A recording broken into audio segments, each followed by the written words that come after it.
Gary DePaul with Unlabel Leadership. Welcome to episode 23.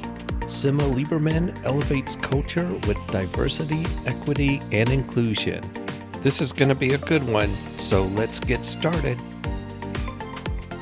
On my Twitter feed at Gary DePaul, I share professional resources related to leadership, talent development, diversity and inclusion, and human resources.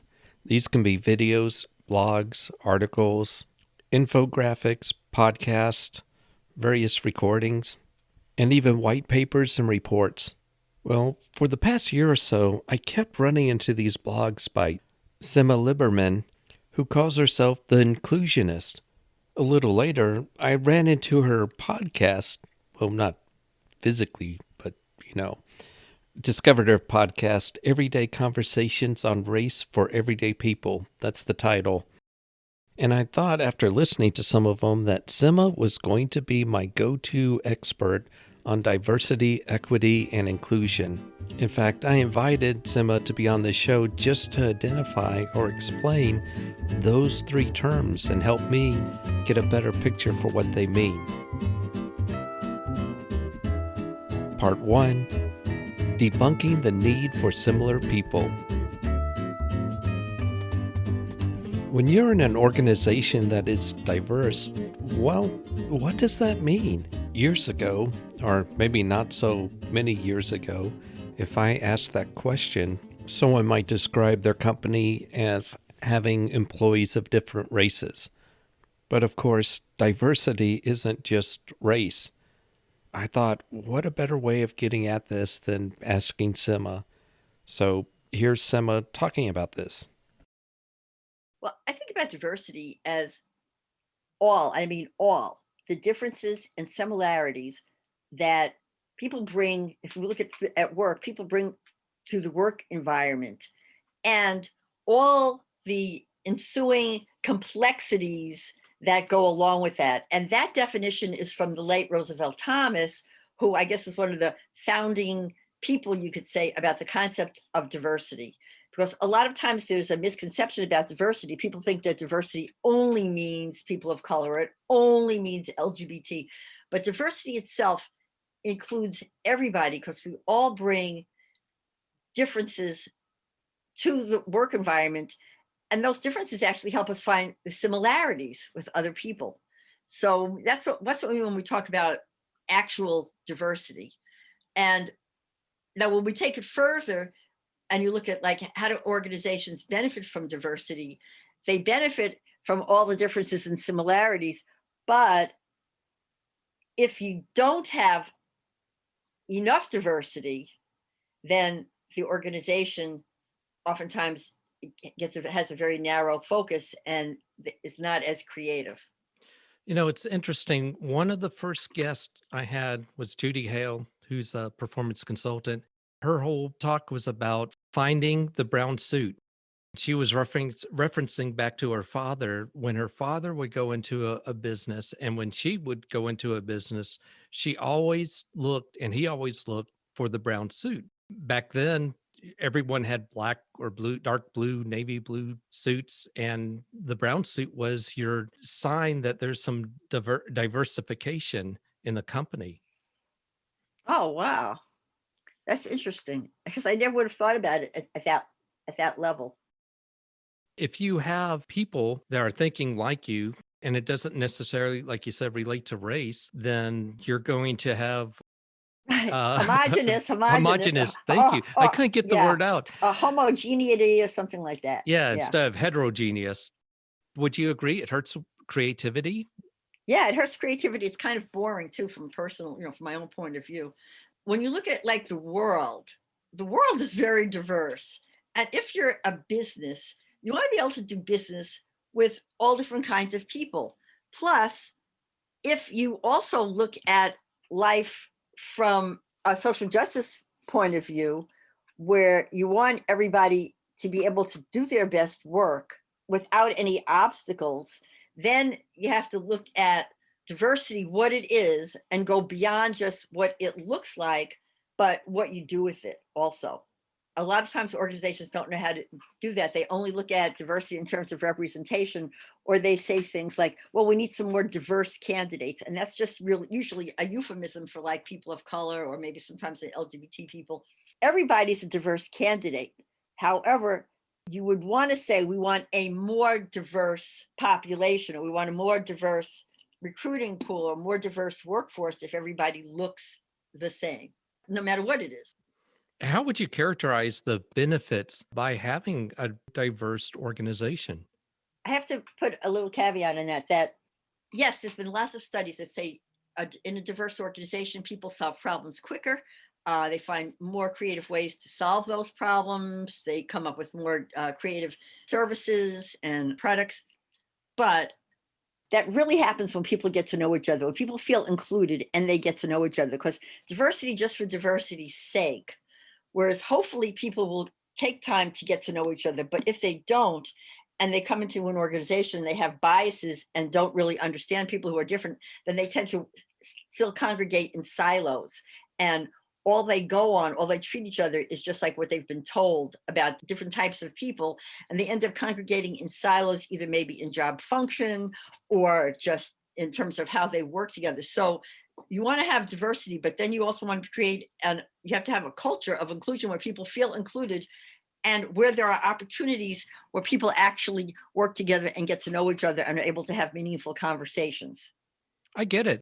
The better you know someone, the more likely you are to dispel myths and you can connect with those people, whether Yeah, it's meaning your teammates and your boss and even the groups that you work with. So all those other people that are surrounding you, you have a better connection when you really understand who they are, where they're coming from, kind of how they view problems. I could see because of that, I might go to, well, like this episode. I know that you're my DE&I expert, and I know I can go to you and say, "Hey, help me out with this." When anytime, anytime. Yeah. anytime. Yeah. Part 2, you need more than equal access.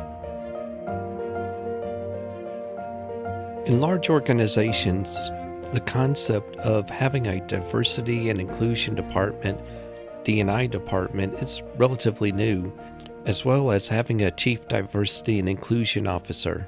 But last year was the first year I heard of DE&I. I thought, what's DE&I? And of course, it means diversity, equity, and inclusion. And the whole concept of equity has really come out in the last, I don't know, 8 months. Well, equity is not equality, and equality is not equity. They're two completely different things, but they're related. Anyway, I needed some help, and I asked Simma, what is equity? How does it relate to equality? Here she is. When you have equality, it's you're giving everybody the same resources to succeed, or you're giving everybody like the same, like equal. Right now we're looking at healthcare, right? So we're looking at COVID, and we know that there's a lot of inequality in healthcare. Oftentimes white people and white affluent people have more access to better health care than lower income people and people of color. If you go into a hospital or doctor's office and most people are white, there's a good chance, I'm not saying all the time, but there's more likelihood that people are going to have some certain kind of biases, and certain kind of biases that exist in the medical profession. Like there was a bias where oftentimes people thought and acted this out, that Black people had a higher pain tolerance, so therefore they didn't need as much pain medication, or they didn't need as much heart medication, which is definitely not true. But But because of that bias, you're yes, having some medical professionals who, even though this employee from the company has the same access to doctors, is not getting the same level of health care. absolutely. Absolutely. So when equality, though, when you look at like, okay, we say, well, we have equality. Everybody has the same access. Maybe everybody has the same tools to succeed, like in an organization. Maybe everybody has the same pens. Everybody has the same pencils. Everybody has the same software.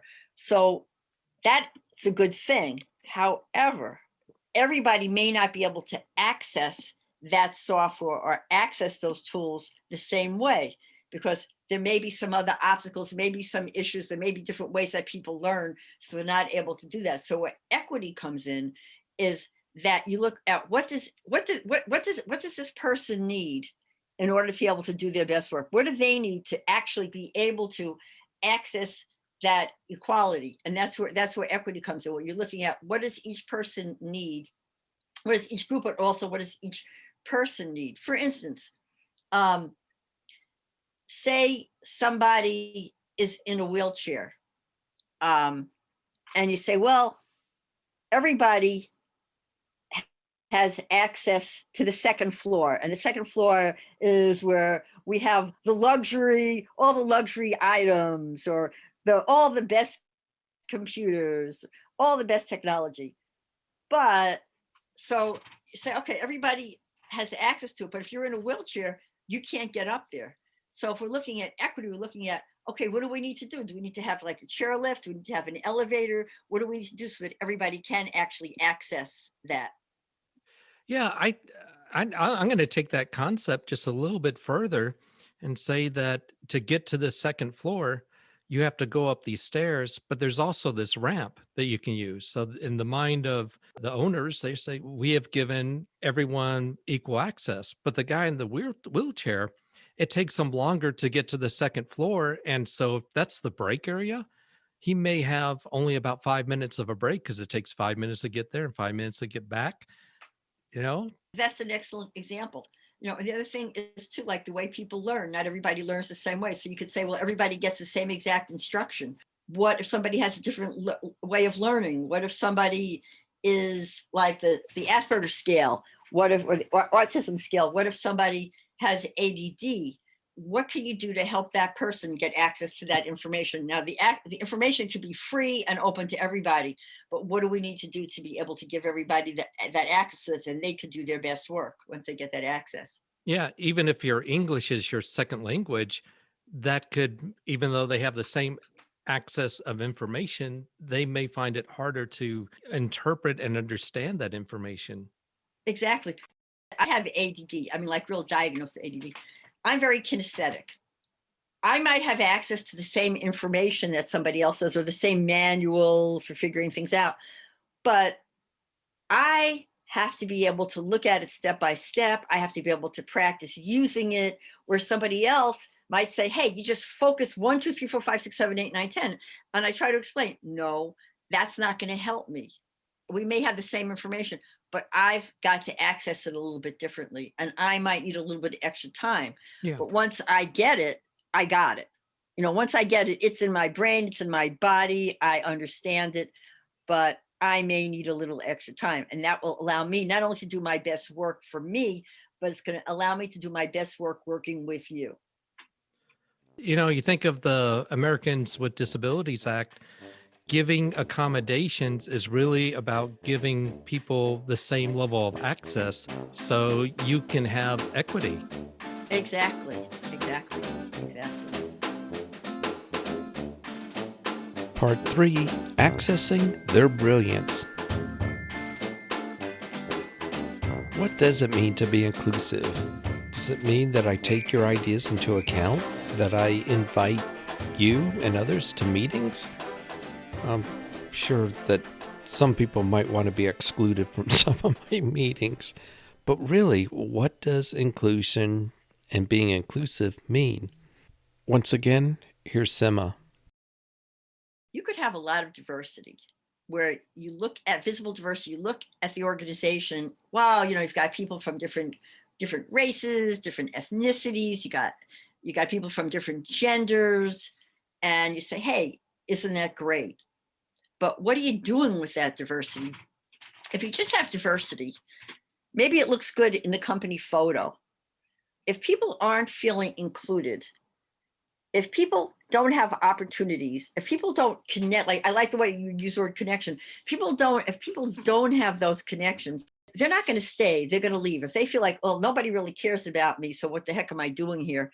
They're not going to stay. They're going to leave. So next year, you might take another company photo, And you'll have diversity in the photo, but it's going to be different people because people aren't going to stay. So what happens then is you've lost out on a lot of potential employee genius.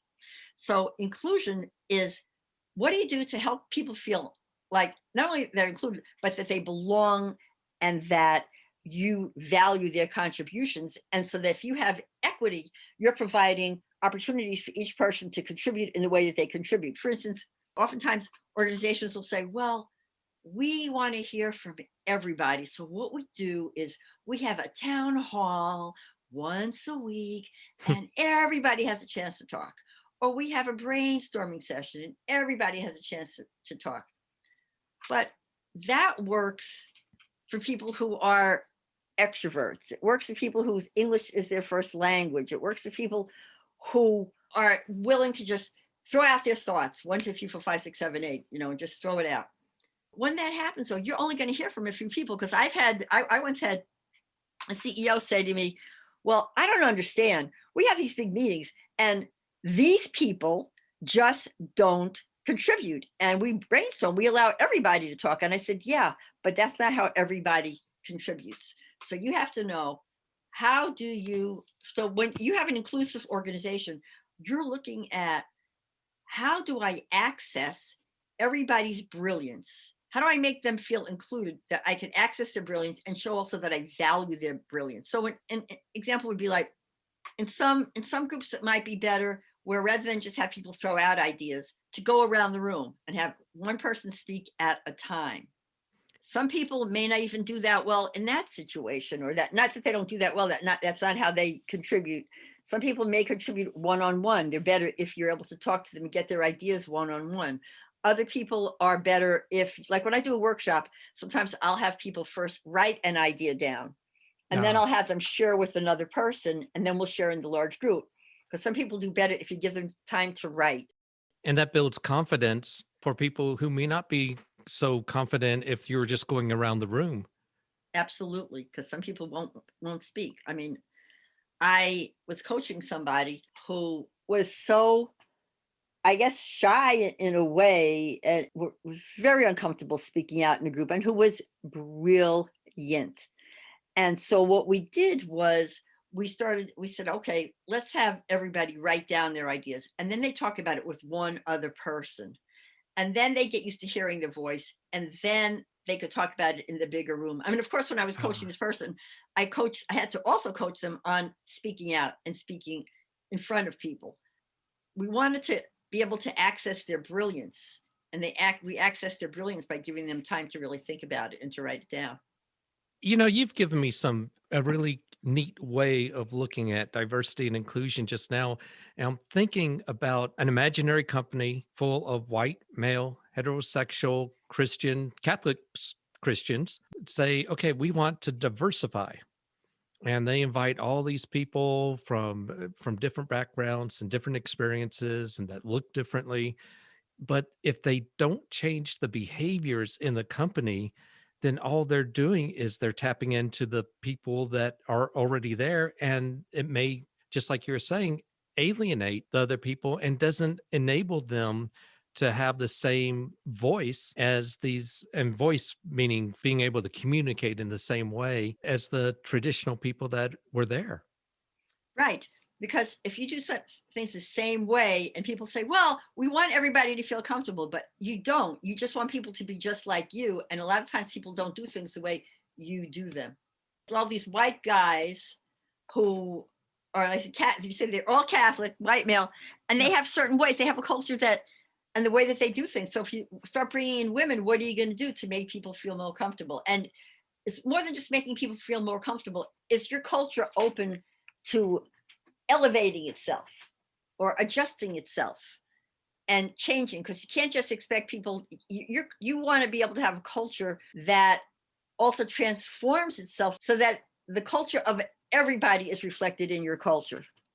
Yeah, it's not the responsibility of the sole responsibility of the people that you hire to reach out, but as a company, you need to find ways to connect and interact with people that are different from you and in a way that makes sense to them. So there's a lot of work that companies really need to do. There's a lot of work the companies need to do. I mean, Roosevelt Thomas, who I mentioned before, he wrote a book and has a video called I think it was The Elephant and the Giraffe. I think that was the name of it. Okay. And it was about an elephant who was a woodworker and was getting so busy, but everything in the elephant house, the giraffe's house everything was tall and narrow so that the giraffe could do his best work, and everything fit for the giraffe. The giraffe got really busy and said, well, I need some help. So there was another woodworker who was really excellent, who was an elephant. He calls the elephant and says, hey, come and work with me. Well, the elephant couldn't even get through the door. So the elephant's trying to get through the door breaks, things start crashing down because the elephant couldn't fit into the giraffe's house until changes were made to make the elephant fit and be able to do the elephant's best work with the giraffe.